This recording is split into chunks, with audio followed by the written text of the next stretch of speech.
नमस्कार. महाराष्ट्राच्या पश्चिमेला अरबी समुद्राला समांतर असलेली सह्याद्रीची डोंगर रांग आणि त्याच्या पायथ्याला असलेली निसर्ग समृद्ध कोकण भूमी ही प्रत्येक पर्यटकाच्या आवडीची जागा. या कोकणाला सुंदर अशी ही लाभलेली समुद्र किनारपट्टी 560 किलोमीटर लांबीची आहे.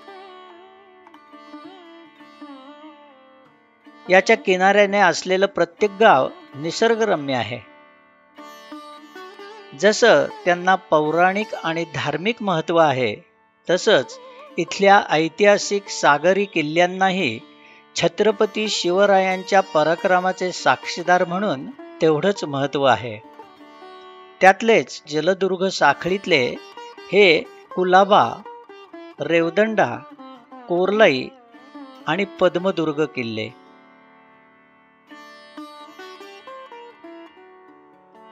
अलिबागच्या किनाऱ्यावर उभं राहिलं की समोरच ऐटीत उभा दिसणारा हा कुलाबा किल्ला. किनाऱ्यालगतच पण किनाऱ्यापासून 2 किलोमीटर आत समुद्रात आहे.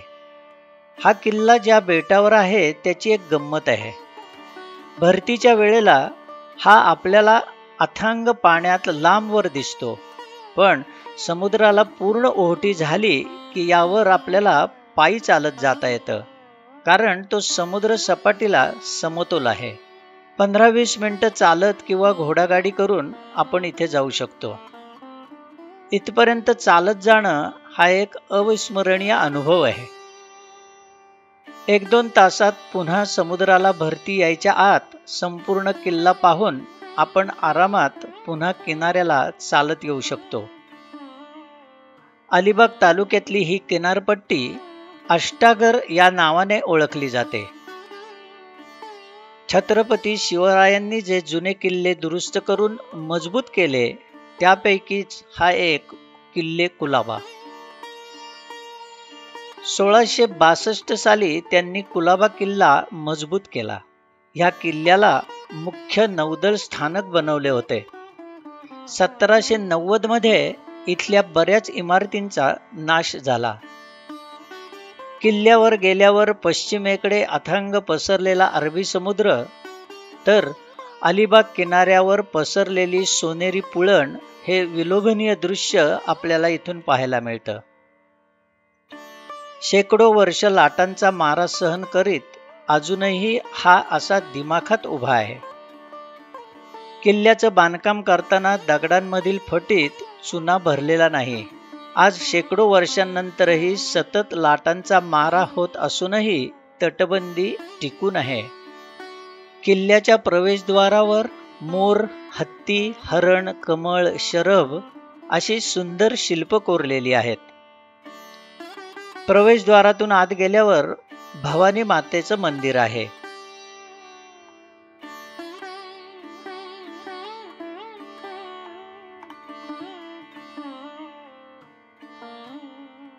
या किल्ल्याला एकूण 17 बुरुज आहेत. बुरुजांना पिंजरा, नगारखानी, गणेश, सूर्य, हनुमंत, तोफखानी, दारूखानी अशी नावं त्या काळी दिलेली होती. किल्ल्यात पद्मावती देवी व गुलवती देवीचं मंदिर आहे.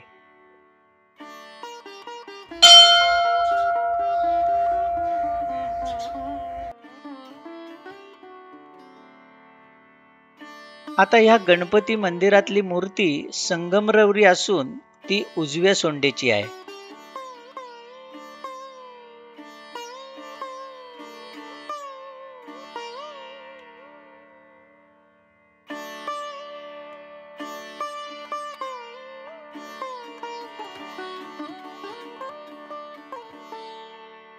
त्याच्या समोर अप्रतिम कारागीर असलेलं हे तुळशी वृंदावन आणि बाजूला असलेली ही पुष्करणी हे दगडी कोरीव कामांचे उत्तम नमुने आहेत. उत्तरेकडे मारुतीचं व दक्षिणेला शंकराचं मंदिर आहे.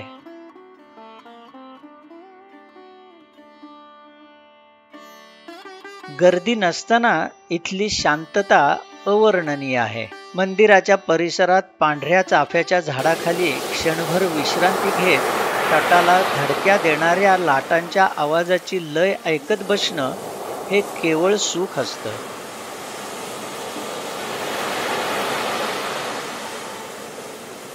परतीच्या वाटेवर काही वाड्यांचे अवशेष दिसतात. मंदिरासमोर चिरेबंदी गोड्या पाण्याची विहीरही आहे.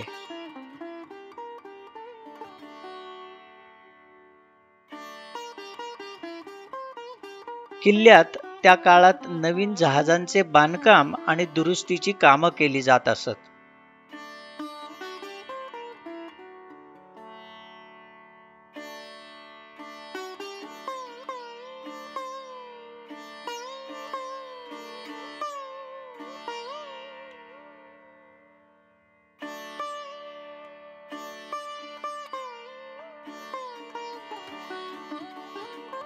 किल्ल्यातून किनाऱ्यावर परत आल्यावर तिन्ही सांजेला घडणारा हा विलोभनीय सोहळा, हळूहळू गडप होणारे हे सूर्यबिंब, वाळूत रांगोळ्या काढत फिरणाऱ्या त्या इवल्या उवल्या कुर्ल्या आणि समोर इतिहासाचा वारसा लाभलेला तो कुलाबा किल्ला, याची देही याची डोळा पाहणं हा अविस्मरणीय अनुभव आहे.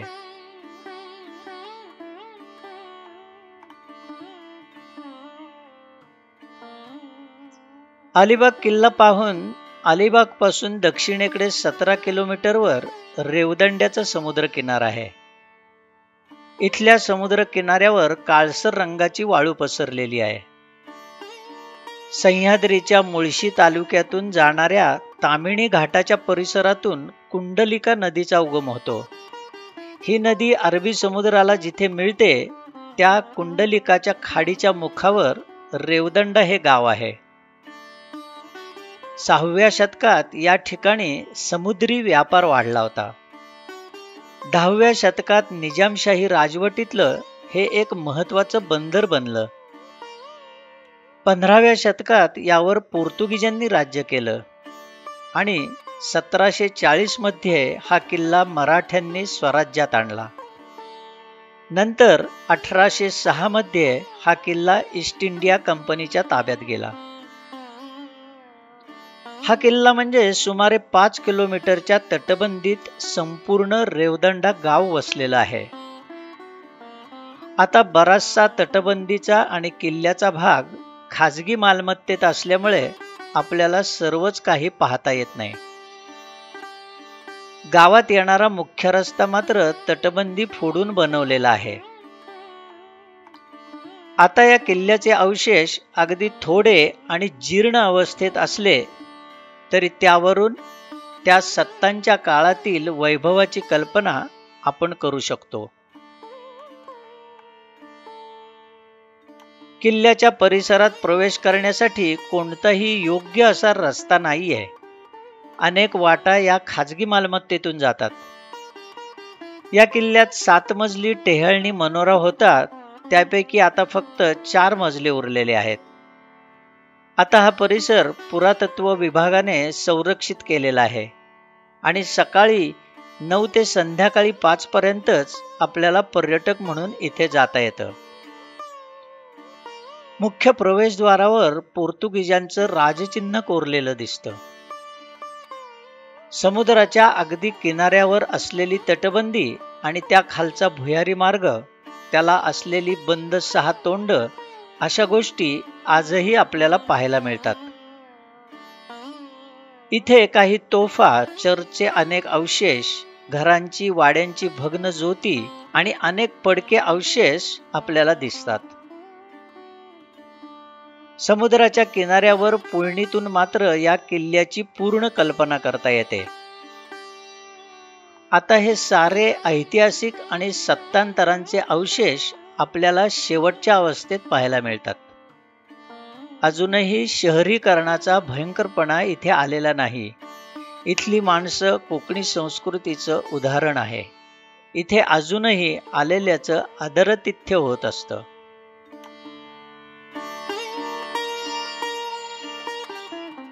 रेवदंड्याला लागूनच जवळ असलेलं चौल हे गाव.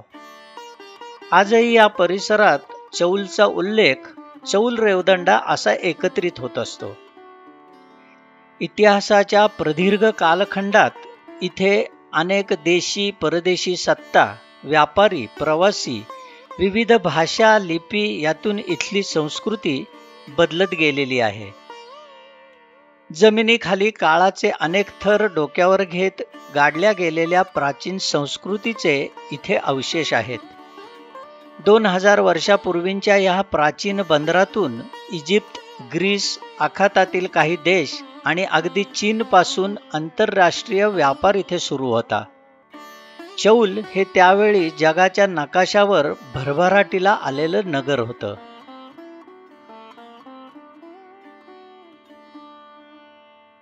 रामेश्वर हे चौलचं ग्रामदैवत आहे. मंदिराचे छत उतरत्या कौलांचं आणि कोकणातील मंदिर वास्तुशैलीचा हा एक उत्तम नमुना आहे. देवळाच्या पुढे नंदी मंडप, दीपमाळ आणि रेखीव पुष्करणी आहे.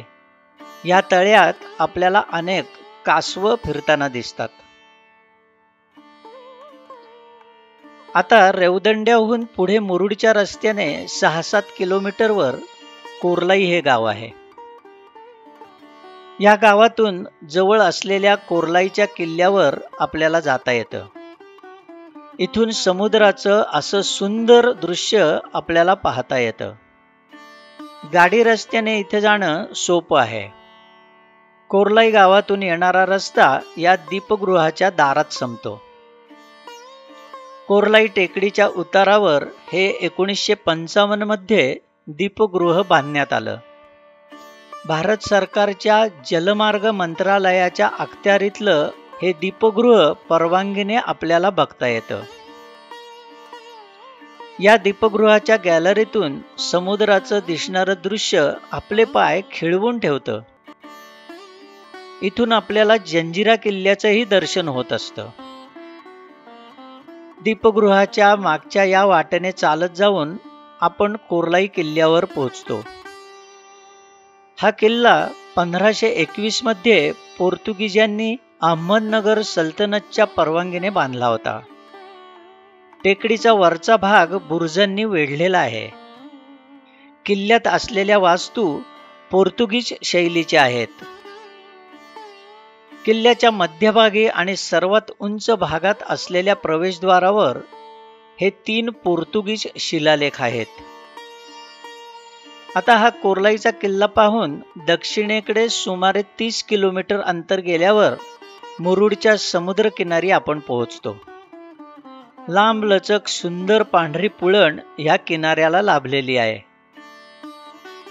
मुरुड गावात यायच्या आधी एका टेकडीवर रस्त्याच्या बाजूलाच असलेला हा नबाब राजवाडा हा खाजगी असल्याने पर्यटकांना पाहायला मिळत नाही.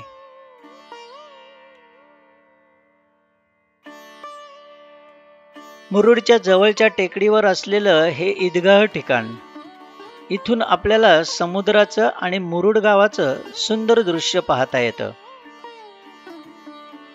मुरुडची चौपाटी आणि समुद्रात खेळण्याच्या आनंदाबरोबरच इथला समुद्री किल्ला पाहणं हा साहसी अनुभव आहे.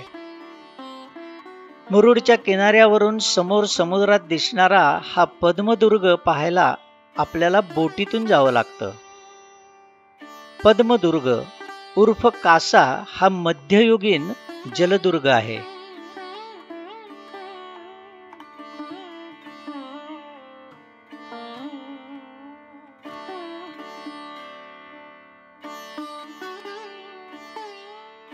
इथे जाण्यासाठी मुरुडच्या किनाऱ्यावर डावीकडे पुळण संपते, तिथे खाडीलगत एकदरा नावाचं गाव आहे. याच्या किनाऱ्यावर अनेक मच्छीमारी नावा उभ्या असतात. इथले काही नावाडी आपल्याला पद्मदुर्ग किल्ल्याकडे घेऊन जातात. समुद्राची आणि हवामानाची परिस्थिती आणि भरती ओहोटी हे पाहूनच हे नावाडी पद्मदुर्गाकडे येण्यासाठी तयार होतात. एकदऱ्यापासून नावेने तासाभरात आपण पद्मदुर्ग किल्ल्यावर पोहोचतो. छत्रपती शिवाजी महाराजांनी या कासवाच्या आकाराच्या बेटावर हा किल्ला बांधला. आता हा किल्ला भारतीय नौदलाच्या ताब्यात आहे. पद्मदुर्ग किल्ल्याचे 2 भाग आहेत. एक मुख्य किल्ला आणि त्या समोरील पडकोट. पडकोट मोठ्या प्रमाणावर नामशेष होत आला आहे.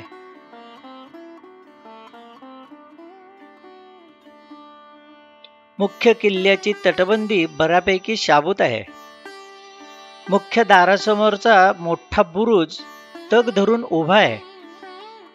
ह्या बुरुजाचा वरचा भाग फुललेल्या कमळाच्या पाकळ्यांप्रमाणे आहे, म्हणूनच याला पद्मदुर्ग असं नाव दिलं गेलं असावं. तटबंदीच्या 2 दगडांमध्ये सिमेंटिंग म्हणून चुना वापरलेला आहे. गेल्या 350 वर्षांमध्ये सागराच्या लाटांच्या तडाख्याने आणि खाऱ्या पाण्यामुळे तटबंदीचा दगड झिजून गेलाय. काही ठिकाणी या दगडाची झीज 5-10 सेंटीमीटर एवढी झाली आहे. तरी 2 दगडांमधला चुना अजूनही शाबूत आहे. पडकोटावर चौकोनी विहीर, तोफा, इमारतींचे अवशेष असं पाहून मुख्य किल्ल्याकडे गेल्यावर पडकोट आणि मुख्य किल्ला यामधल्या खडकावर शंख शिंपल्यांचा ढीग साचलेला दिसतो. पद्मदुर्गाच्या महाद्वारामध्ये प्रवेश करण्यासाठी 4-5 पायऱ्या चढाव्या लागतात. दाराच्या आतल्या बाजूला पहारेकऱ्यांसाठी केलेल्या देवड्या आहेत. किल्ल्याच्या तटावर जाण्यासाठी पायऱ्यांचा मार्गही आहे. मधल्या भागामध्ये नव्या जुन्या वास्तूंचे अवशेष पाहायला मिळतात. काही काळ भारतीय कस्टम ऑफिसचं एक कार्यालय इथे थाटलेलं होतं. हे चौकीवाजा कार्यालय येथून हलवल्यावर या सगळ्या वस्तूंचा ताबा निसर्गाकडे आला. 4ही बाजूंनी खारं पाणी असताना आतमध्ये गोड्या पाण्यासाठी 4 टाकी हे इथलं मोठं निसर्ग नवल आहे. आता मात्र हौदामधलं पाणी पिण्यायोग्य नाही. हा किल्ला म्हणजे छत्रपती शिवाजी महाराजांचं मुख्य जहाज बांधणीचं आवार होतं. हा किल्ला आता भारतीय पुरातत्व सर्वेक्षणाच्या संरक्षित स्मारकांच्या यादीत समाविष्ट झाला आहे. किल्ल्यात प्रवेश केल्यावर स्वागतालाच 3 तोफा दिसतात. किल्ल्याला 6 बुरुज आहेत. तटाला लागूनच असलेल्या बुरुजाजवळ रांगेत काही छोट्या खोल्याही दिसतात. आत एका बाजूला कोटेश्वरी देवीचं मंदिर आहे. कोट म्हणजे किल्ला आणि ईश्वरी म्हणजे देवी, म्हणूनच कोटेश्वरी. नवरात्रात मुरुड पंचक्रोशीतील भक्तगण इथे मोठ्या संख्येने दर्शनासाठी येत असतात.